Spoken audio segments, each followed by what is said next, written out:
Hello, what is up? We are back. What up? Today's guest is Louis, the psychedelic nut. We have him here because he is a specialist in psychedelic drugs.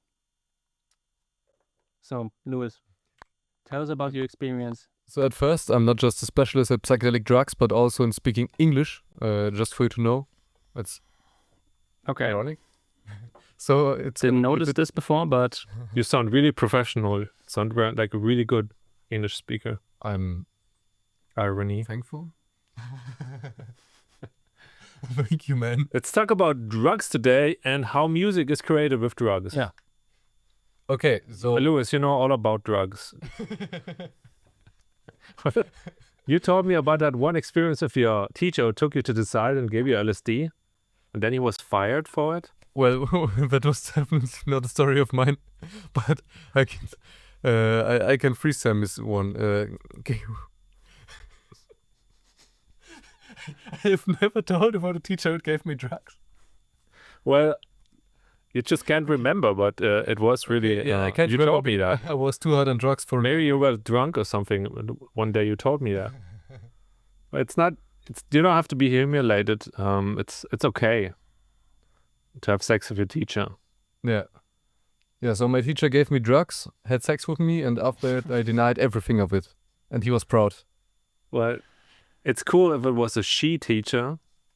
It was would not that have cool. been cool. It would have been cool, but it was not the case, right?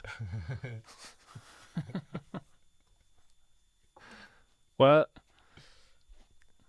what can I tell about drugs and music? I don't think they particularly go well together. Just ask Jimi Hendrix. He died at 27. But he wrote good music, though. Maybe it was Yeah. because of his drugs. probably. And what about Jim Like- Morrison, Well, Janis Joplin? seriously, the whole hippie era was full with psychedelic drugs, like mushrooms, LSD, and even marijuana is a psychedelic drug. And the hippies took those drugs and made awesome music. Mm. And then in the 70s, that movement stopped. Then you had cocaine in the 80s, and Yeah, exactly. Cocaine took over and the music changed completely. and then in the 90s you had ecstasy, right? Yeah. And then you had all the techno and wild parties, Love Parade, Mm-hmm. and then in 2000 he was born, 99. 99. So 99. still a 20th century kid. But he took all the drugs, and now he's here with us. Tell us about it. I did not take all the drugs. Just, But you just to always make sure. My experiences have mainly been on psychedelics. So just to make sure, don't do hard drugs. I would never recommend it, and I didn't Okay. do that. So which psychedelics did you do? For example, did you do DMT? no, I missed that out, and I'm a bit.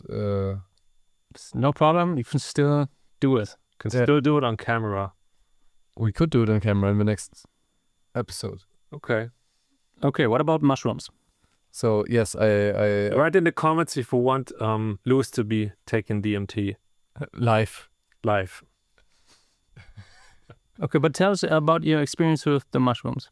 Okay, so do you mean the mushrooms or the The All the psychedelic, the psychedelic mushrooms, of course. So the experiences of psilocybin have been very interesting and mixed because there's also so you got the psychedelic mushrooms and you got the psychedelic truffles, and Okay. the mushrooms and the truffles, as many people know who take them, have different names. Actually, never heard of the truffles before. Yeah? I only know of the shrooms. So the truffles are tasting like shit. They're tasting like shit. So at the first time I have wanted to try them, We've heard shit before, but we're just gonna believe you. a friend of mine told me. Actually, that's not true. As a child, I did eat shit. It's no joke. Oliver and me, we did it together. No, it was never happened. No, I can remember. We were sitting in the bathtub, and you had this piece of shit in your hand, and you came up to me and said, like, "Here, try it." That never happened. I was like only 4. We're just kidding, that never, like... No, it's actually true. But Well, continue with we're those. here to talk about shit, but about drugs. Yeah, so we all tried shit and we all tried drugs. Just to be... my bad English. So, but there's different kinds of psilocybin mushrooms and truffles. So they get different varieties in how they affect your mind. Mhm. But the main stuff in it is the psilocybin, however it is called. Yeah. You will know. Psilocybin, I think. Psilocybin. And at the first time, a friend told me it tastes like shit, as we already... The truffles. the truffles, yes. They taste like shit, and you need... Because they are less potent than the mushrooms themselves, you need more. Mhm. And a friend of mine told me to eat a whole package of it. So it's been, I think, 15 grams. Cool. Because they're not as strong as the mushrooms. He meant you need 10 times more. Okay. So And was that true? Or did he just... it was relatively true. 10 times more wasn't the truth, especially if you're very sensitive. And So basically you overdosed.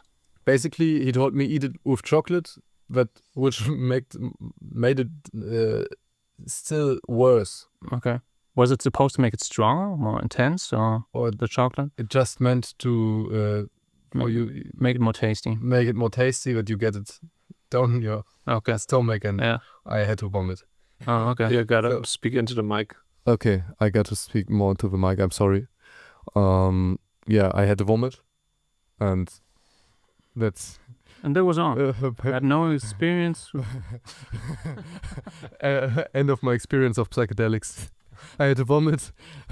The day ended and it's been over. No, we had also the microdosing packages, and after vomiting, what's it called? I was in an apartment with other dudes which also lived there, and he gave me, I think, 3 grams of a single pack microdosing things. Uh-huh. I ate Well, one. 3 grams doesn't really sound like a microdose to me either. I took 3 of the 1 gram microdose Okay. parts. Mm-hmm. So So you overdosed like a microdose. no, I at first I had the 10 to 50 grams. I had to vomit, but then I said, okay, fuck it, I want that experience, because a friend of mine did also eat them, and he did not have to vomit, and we wanted to have the experience together. So, I eat the 3 grams, and I didn't have, obviously, Maybe I maybe you don't know that, but if you combine multiple microdoses, you get one normal dose, right? yes, and the vomiting didn't cleanse out everything of the 15 grams out of my body. So in addition, it was again a very strong dose. Okay. The Did thing- you hear any music? Was it like you want to do music now? Yeah, the interesting thing is, in this case, it wasn't the music, but we both were just hanging around and getting a bit cloudy in the brain. Okay. The brain. So it was a positive experience. We all had just a nice time. It was winter. We were closed down because of Corona, and we all got creative as fuck.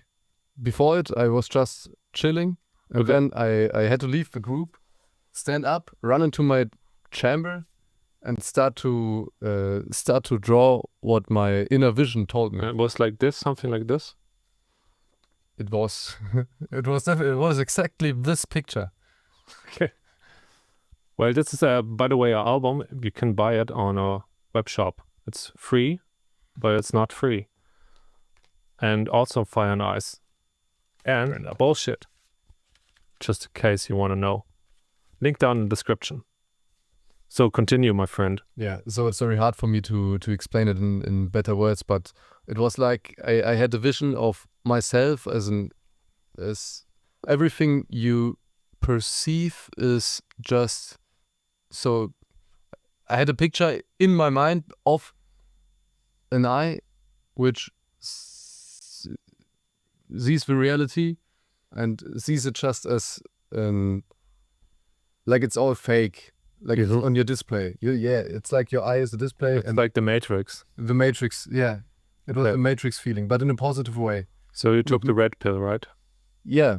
So the 2 brain halves that synchronize Mm-hmm. and were highly active. So the creativeness flooded with,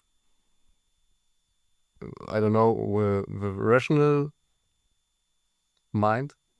Yeah. And yeah, so what happened was just a creative push. So to make it short, I would say the first intake of psilocybin that induced a very strong inner pressure in a positive way of doing something creative to express myself. Mm-hmm. It was the expression, just like the music also. So if I would have had a beat, I would have started to rap, I think. Okay. But you didn't have a beat, so I did. just continue to vomit. Yeah, I just had to vomit. It's very disappointing. I want to hear about that story with the teacher. Maybe that's more exciting. Yeah. The story of the teacher. I think you have to tell me that. I have forgotten. Well, he kind of touched you and it was not pleasant for you, right? But the LSD made you think he was God and was okay because he was God. Yeah. But let's not talk about that. I know it's hard for you to talk about it. Yeah, it's very hard for me to talk about it. And we don't want to re-traumatize you again with Yeah. that. Yeah. Well, I think you should tell me something about your psychedelic experience, because I think there also yeah, I can tell you everything I know. Yeah. But I don't think that psychedelics ever did something creative with me, because I am always creative and it's like always turned on. So my psychedelic experience was really hard to explain because it was so emotional and so all encompassing. But I can see what you mean when like your two brain halves connect and you can see different paths of thinking that was not available to you prior to taking the drugs. And that's, I think, really special with psychedelics, that you have this this like rewiring of the brain, reconnection of everything. And then you go into a state where you suddenly your thinking is crystal clear. But not only that, but you can now then see certain behaviors and certain thought patterns that you have, or even I saw it on different people. I could like see different people totally from a new light, because they my brain just rewired itself in this way that I could see hidden things about myself and about others I could not perceive before. So I when I talk to other people, I really sensed what they really were thinking and what they really were feeling, like their true identity of themselves, and including me. And the other thing I noticed, I didn't have any inhibition of talking. Like normally, you hold yourself back. In like the day-to-day life, you don't tell everything you think about that person, you know. Yeah. But in that state of psychedelics, especially with mushrooms, I didn't have this barrier, so I could just talk freely outside of my, to speak up freely and say what I really think, without any fear of maybe infuriating the other person or insulting them, because I did not speak hatefully or didn't speak with anger, but I speak with total clarity And with innocence, like a child. Yeah. Just expressing feelings. Just say how it is. There's no filter anymore. Yeah. And that's one of the most profound experiences I had with magic mushrooms, because they really enable you to go into other like perceptions of yourself. And there was this one documentary on Netflix about psychedelics, where they used it for therapy, and I can see why. Because in therapy, especially if you have something like PSDT, post-traumatic stress syndrome, PSS, what's the abbreviation? PTSD? PTSD, right. If you have that, there is certain areas of your mind are traumatized and they're locked away. It's like a little chest with a lock, and you cannot open it because the key is missing. But what psychedelic does, they are somehow able to unlock it, and you can like put the items out of the chest, and you can analyze them and look at them, and you really like take a deep look at yourself. Or in the beginning, you're always confronted with your own like sadness or fears or like everything that you're afraid of, like that you push away. It's suddenly you cannot push it away anymore. It comes and floods your mind. But then after you process it, it's okay. You put it away. It's like, okay, I did this now. I can like put it away. It's okay. And then you can like process different things. For at least it was for me this way. Mm-hmm. I can relate to that. Very well said. Okay, let's move on. What other drug experiences did you have? So I also took LSD, like in the With your teacher. With your teacher. Well, every drug experience I had were with my teacher, but nobody knew it until now. Yeah. Okay. And I gotta say, as you concluded your experience right now, I felt like remembered to my first time taking LSD, because it was an experience of like your whole life you've been underwater, and it's the first time somebody gets you out, and you can breathe, and you see the light, and you're just there, and it's like this enlightened, tingling feeling of everything's nice. You're so, or I have been so, just, I don't know the word in English, is so positively free, so I can laugh loud and from my inner soul, from my complete soul. And I was with some friends of mine in a very nice part in nature. The sun was shining. It's about 30-degree summer. Everything perfect, no problems in my mind, and it was a great day all in all. And we're just hanging around and talking and laughing and having a great day. And like I said, so there have been moments everybody just wanted to have time for themselves. So you got the group, you leave the group for some minutes, and you're like, okay, so you feel that energy of a group, and you feel like you're leaving that energy bubble. So everything is it's such a special feeling. You then are for yourself.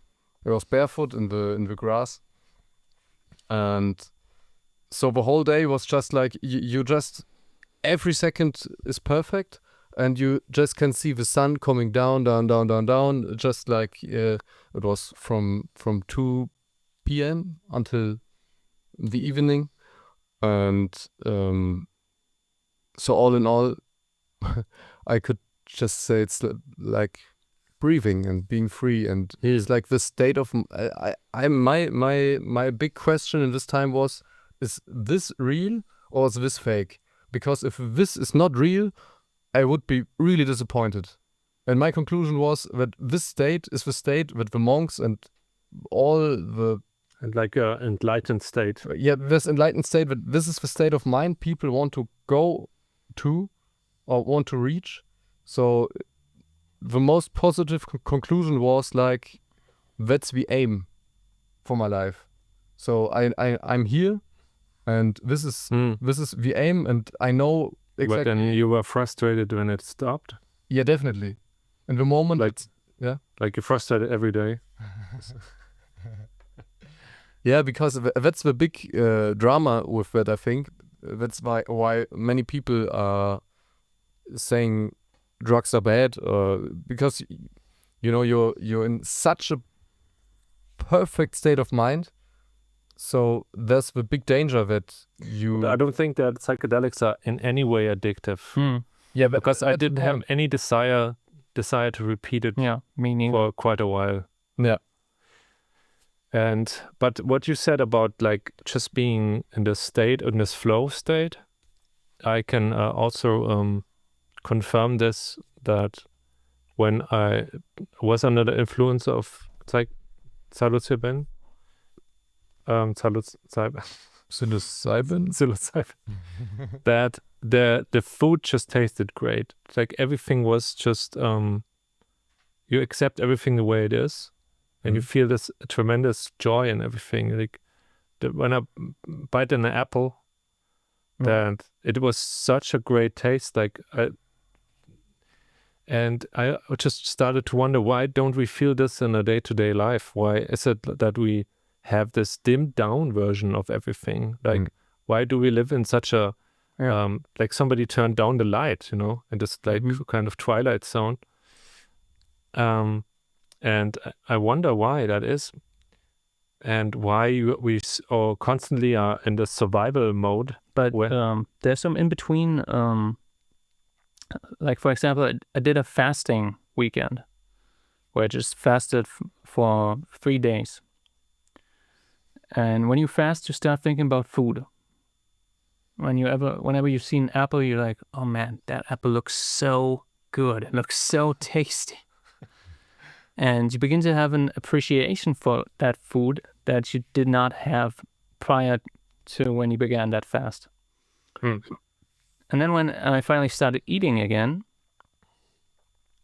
it just all tasted so good. And the appreciation was similar, maybe not as intense as with the magic mushrooms, but similar. And again, it just shows how you can alter the state of your perception, how you perceive reality.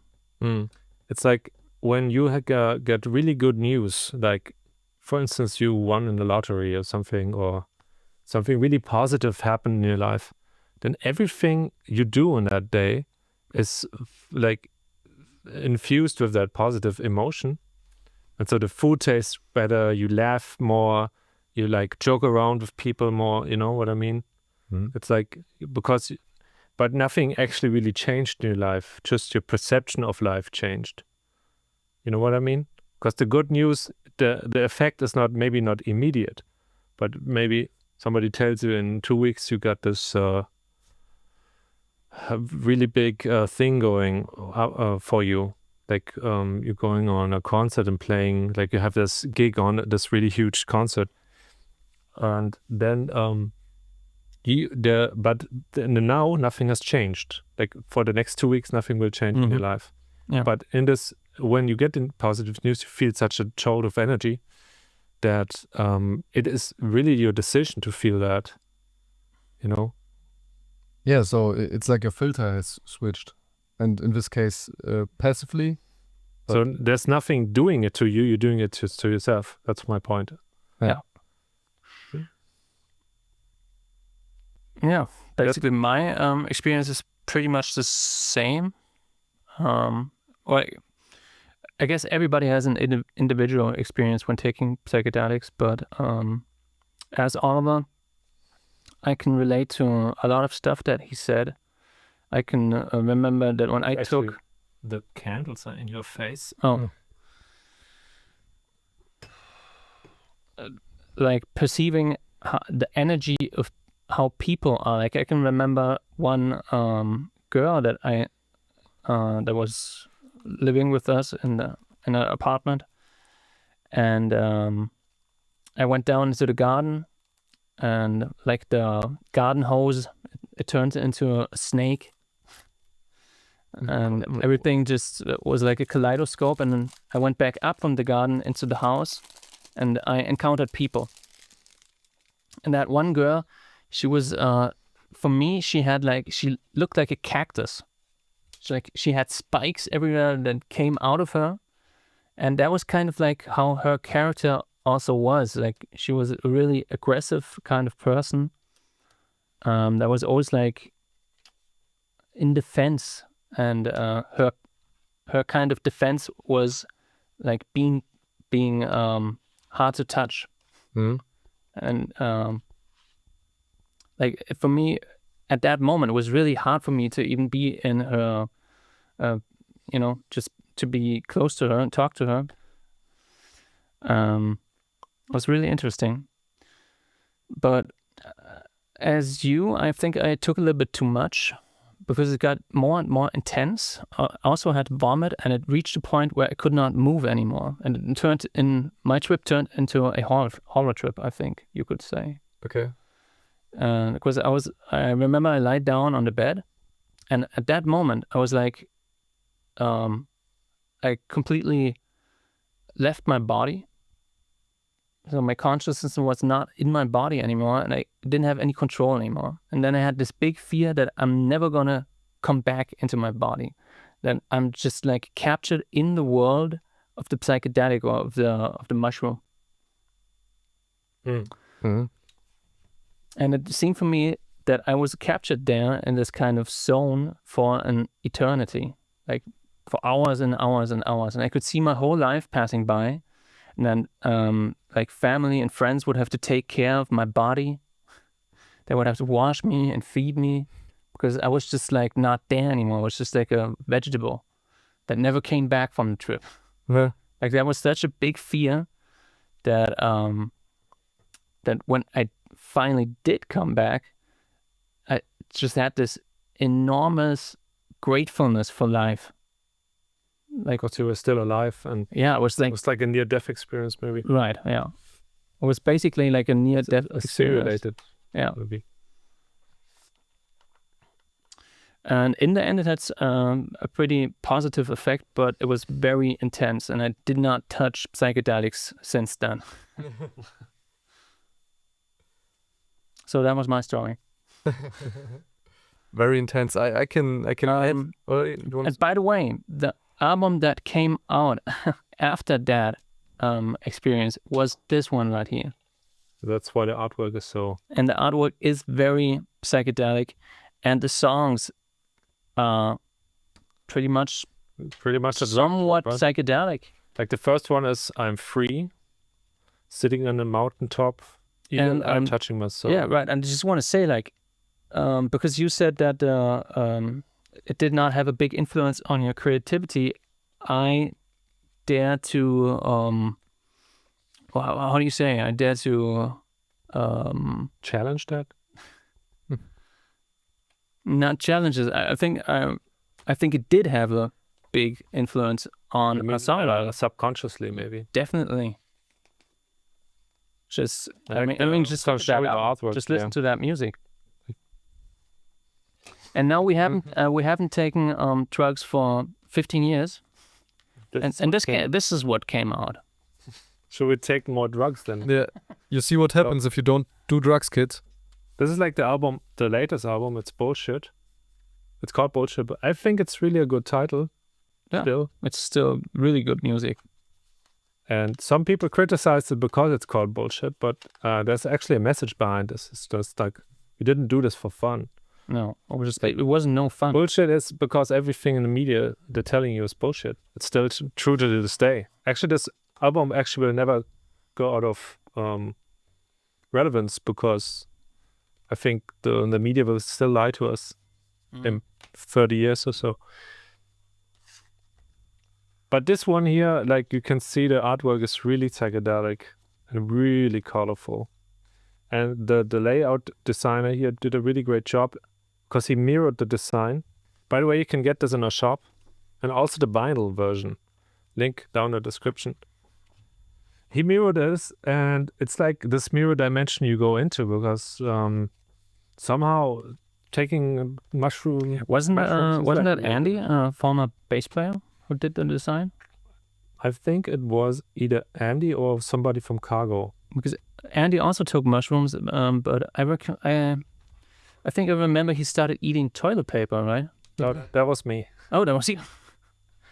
I didn't eat it. I just bite in the toilet paper roll Why? because I like the sensation on the teeth. Okay. It's like, ooh. I don't know.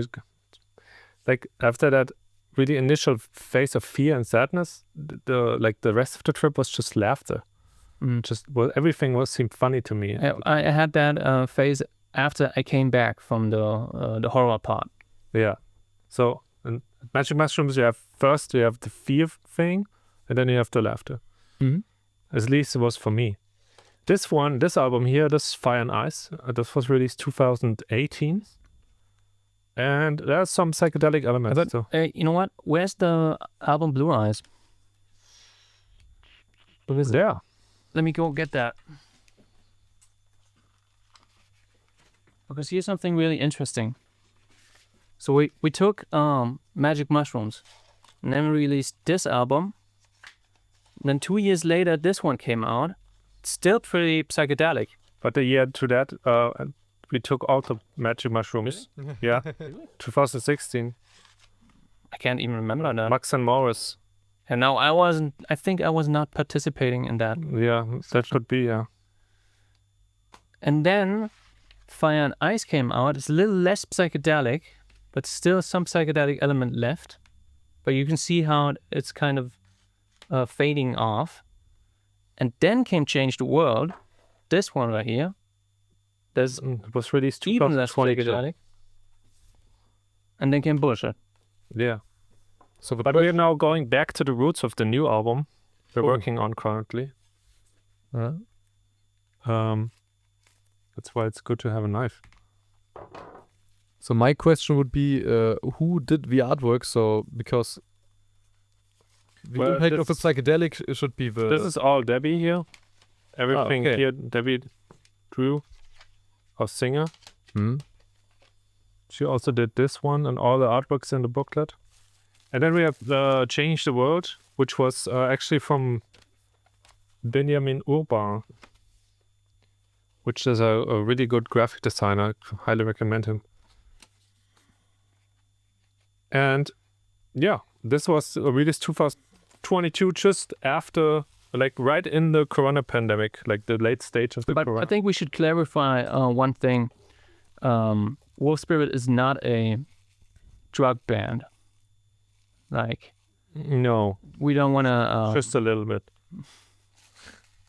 Not that that we have raised a wrong impression here.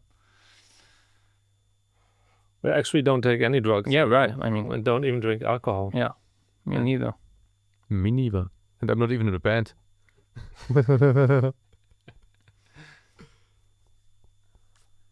Well, if you know, if you don't want to know anything more about the band, just you can also make a comment and make a question in the comments, and then we'll answer it, of course.